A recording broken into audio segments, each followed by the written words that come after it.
Salut tout le monde, dans cette nouvelle vidéo je vais parler de vocation. Je vais en parler en me positionnant en tant que médecin vu que c'est mon métier, mais je pense que ce que je vais dire dans la vidéo pourra être applicable à d'autres professions pour lesquelles on évoque à chaque fois la vocation dans le motif de choix du métier. Par exemple, prof des écoles, policier, avocat ou d'autres professions où à chaque fois on va dire ça c'est une vocation. Et du coup la question que je vais vous poser d'emblée là en entrée de vidéo, et vous allez peut-être y répondre en commentaire, c'est faut-il nécessairement avoir la vocation pour être un bon médecin? Et du coup, on peut extrapoler cette question aux autres professions. Faut-il forcément avoir la vocation pour être un bon prof des écoles ou pour être un bon policier, par exemple? Alors, je vous donne mon analyse et vous me dites si vous êtes d'accord avec moi ou pas. Vous avez le droit de ne pas l'être et c'est tout à fait normal. En tout cas, voilà comment je vois les choses. Je vois qu'en tout cas, dans notre système en France, très tôt, on nous incite à être rapidement déterminé à ce qu'on va faire dans la vie et ce qu'on va faire tout le temps. Et je pense que vous l'avez tous vécu,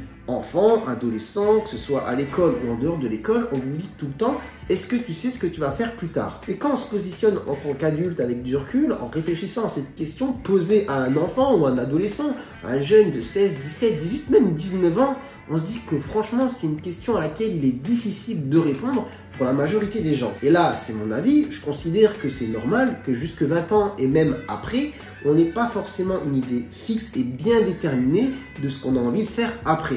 Et là, en conséquence, question qu'on peut se poser, c'est est-ce que ça veut dire que toutes ces personnes qui arrivaient jusqu'à un certain âge, par exemple la vingtaine, n'ont pas encore une idée fixe de ce qu'elles veulent faire pour le reste de leur vie? Est-ce que ça veut dire qu'au moment où elles choisiront de faire quelque chose, elles le feront mal ou seront des personnes nulles finalement dans leur exercice? Et à l'inverse, est-ce que quelqu'un qui sait déjà depuis longtemps ce qu'il veut faire, est-ce que ça implique qu'il sera forcément bon? Et cette idée de vocation, ça met quand même pas mal de pression justement à toutes ces personnes qui se tâtent et ne savent pas forcément ce qu'elles ont envie de faire. Et on a l'impression, en tout cas dans notre société, comme je dis encore, c'est mon analyse, vous me dites si vous êtes d'accord ou pas, c'est que on a l'impression qu'il y a un jugement devant les personnes qui ne savent pas ce qu'elles veulent faire. Et que si en France, à 17-18 ans, tu sais pas exactement ce que tu veux faire et dans quelle voie tu veux t'engager, t'as un petit peu raté le coche déjà. T'es à peine sur la vingtaine et t'as déjà raté le coche. Finalement, t'es un petit peu un raté pour certaines personnes parce que voilà, on arrive au moment où tu dois choisir et tu ne sais pas quoi choisir. Et il y a quelque chose de très hypocrite un petit peu dans ce système, c'est qu'une personne qui finalement va faire une reconversion professionnelle à un âge plus avancé. Par exemple, une personne de 45 ans, 50 ans, même voire avant, peu importe, en tout cas, une personne qui se reconvertit dans une autre profession, si elle réussit sa reconversion, on va être là à dire mais c'est incroyable, c'est merveilleux, quel courage elle a eu justement de se lancer à nouveau finalement dans des études ou dans une formation.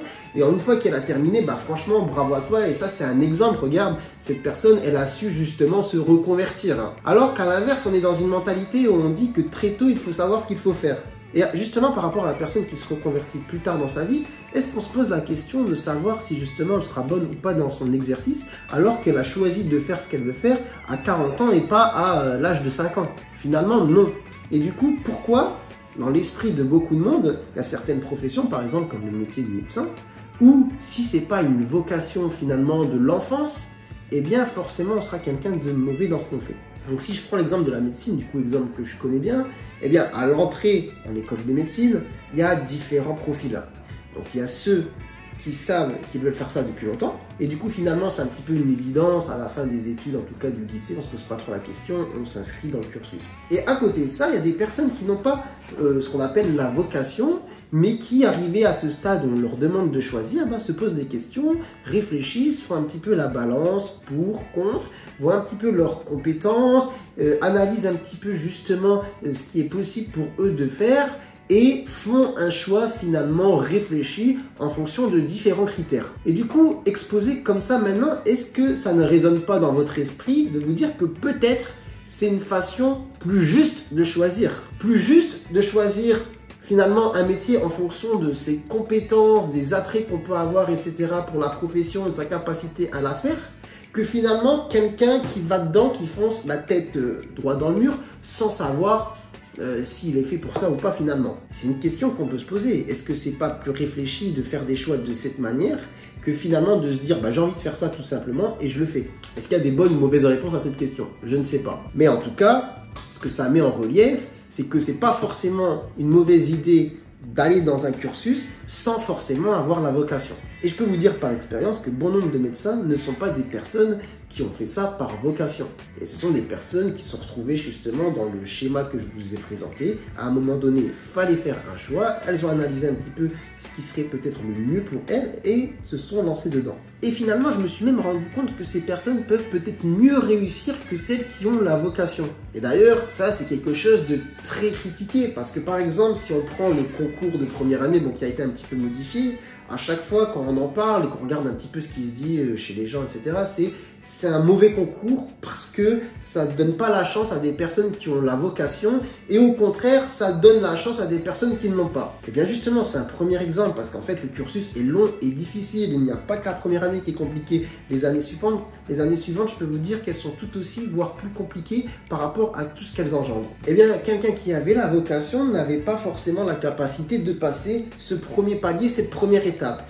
Est-ce que ça veut dire que cette première étape est mal faite? Ou alors, est-ce que ça veut dire qu'il y a des personnes qui ont une envie depuis longtemps de faire ça, mais qui finalement ne seraient pas forcément de bons médecins ou voilà, de bons professeurs, bons policiers? Et ça contraste avec la mentalité un petit peu générale de se dire que les meilleurs, ce sont ceux qui ont la vocation. Or, en pratique, on le voit, on le constate tout le temps, il y en a qui veulent faire ça depuis tout le temps, mais sur le terrain, ils sont beaucoup plus mauvais que des personnes qui se sont lancées dans le truc sans forcément avoir la vocation depuis tout petit.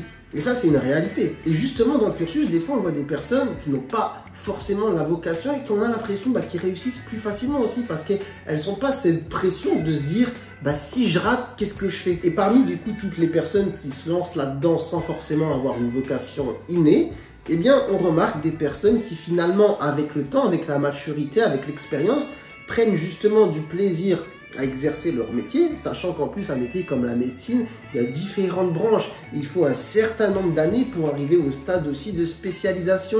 Et ça donne le temps justement à notre personnalité, à notre esprit de mûrir et de choisir vraiment quelque chose qui nous correspond. Et donc, mon avis est très clair, c'est que pour être un bon médecin, il n'y a pas forcément besoin d'avoir la vocation. Et ça, je le constate tous les jours. Et je pense que je me ferai sûrement critiquer en exposant mon avis parce que je le vois au travers finalement de ce qui est publié en commentaire d'articles et de vidéos. C'est que finalement, c'est un métier qui est considéré comme un métier de vocation. Et si on n'entre pas là-dedans, eh bien forcément, on est quelqu'un de mauvais, soit sur le plan de la pratique, soit sur le plan finalement aussi du relationnel. Et ça, c'est quelque chose aussi de problématique. J'entends souvent les gens dire, il y a des médecins, ils n'ont pas le relationnel et c'est parce qu'ils n'ont pas la vocation. Et ça, je vous corrige direct.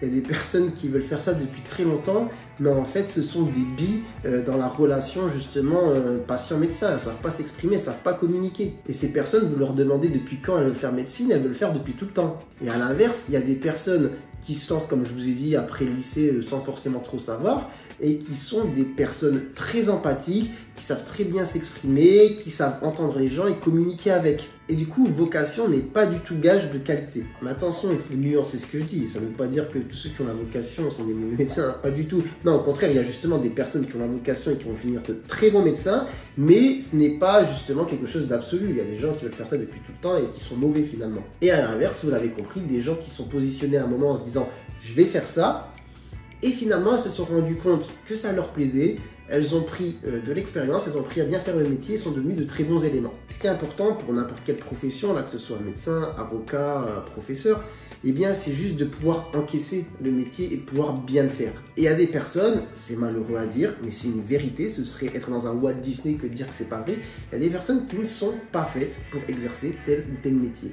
Elles ne sont pas en capacité d'encaisser tout ce que ça engendre. Et ça, malheureusement, la vocation ne peut pas vous garantir d'assumer tout ça. C'est quelque chose vraiment qui dépend de chaque individu. En conclusion, il faut vraiment de tout pour faire un monde et peu importe finalement le corps de métier, il y a des personnes qui vont exercer très bien leur métier, qu'elles aient la vocation ou non, et inversement. Et aujourd'hui, je vous ai parlé du métier de médecin et je pense franchement que c'est valable pour tous les autres métiers.